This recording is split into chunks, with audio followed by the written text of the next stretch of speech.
Hello there, ladies and gentlemen. My name is Đoàn Thế Phong, and I am here to present to you about traditional folk game of Vietnam, and it's thought to be called Pháo Đất. My presentation is divided into three parts. Firstly, we firstly we will talk about uh, how do you make a pháo đất and what condition do you need to make a proper pháo đất. Secondly, we will talk about the rules we must follow when we are playing pháo đất. And finally, we will we would dig into the history of this game about how it was made and what purpose that it served. Let's get started. Now, firstly, how do you make a proper pháo đất? To make a proper pháo đất, you will need some kind of high viscosity soils. Using clay or somewhat like that. When shaping it, it usually have an oval body and the side thicker than the bottom. When then, yeah, the size is usually depend on the amount of dirt or soils they have. For example, when using a 20 or 50 kilogram clay, you will have a result of a 1 meter long pháo đất. And that is a condition to make a proper pháo đất. Now, let's get into the process as well. And it surely requires a lot of steps.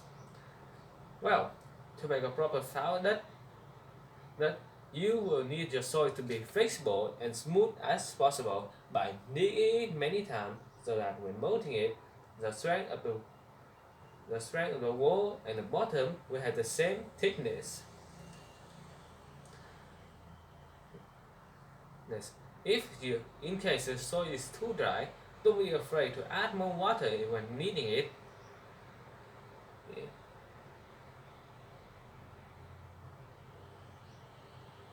The thickness of the bottom must be a level suitable for its area so that when it comes into physical contact with the ground, it will make a loud noise as possible, and also the crack of the bottom must be moderate.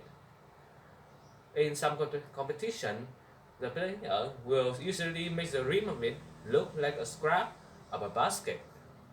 Then the player will use their pháo đất to land a big impact by holding it in a way that the bottom of the pháo đất is in contact with the palm of the player's hand, and then slap it down so that the rim of the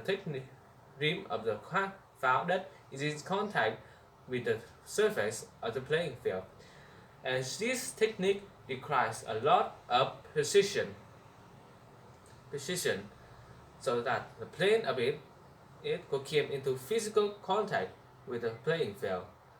And but the problem is, if your chosen angle is inaccuracy, the pháo đất will surely just come into a lump of dirt.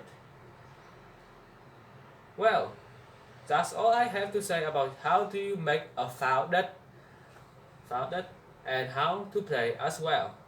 But let's not forget the rules, shall we?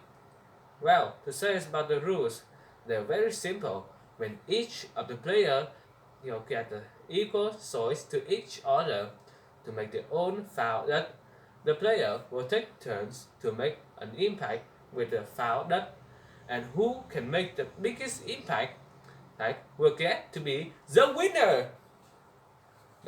And in some competition, the impact of the pháo đất must be accompanied by the requirement that the crack of the bottom must be just as wide as possible. They can also form up into two teams and send their representative to land an impact with their own quality pháo đất. Well, look at the rules, and now let's dig into the history about how it was made and what purpose that it served.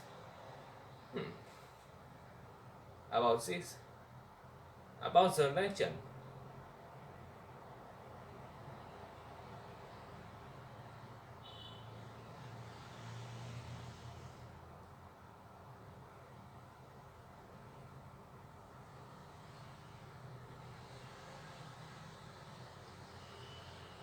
Well, well, like many other traditional folk games of Vietnam, Founded also has a long history. Hey, for example, take a legend of the Red River Delta, saying it was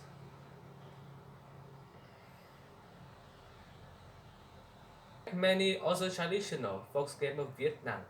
Founded surely has a long history. Some folk games tell about the Red River Delta said it was formed up in the process of building dams to prevent the flood, or the tale of the founded competition in Thái Bình province, saying that the local people who use the soil to save and Trấn Hưng Đạo mountain elephant from getting stuck in the swamp, so that uh, so that so when harvest season comes with good results, they will usually gather up and rehearse this story. And slowly it becomes a founded competition.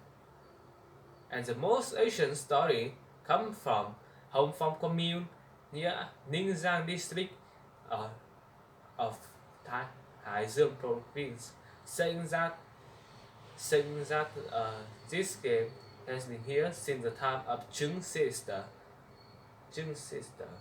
when general nation use this game activities for the purpose of diversion and some activity for the festival's day to dispel negative energy and disease as well.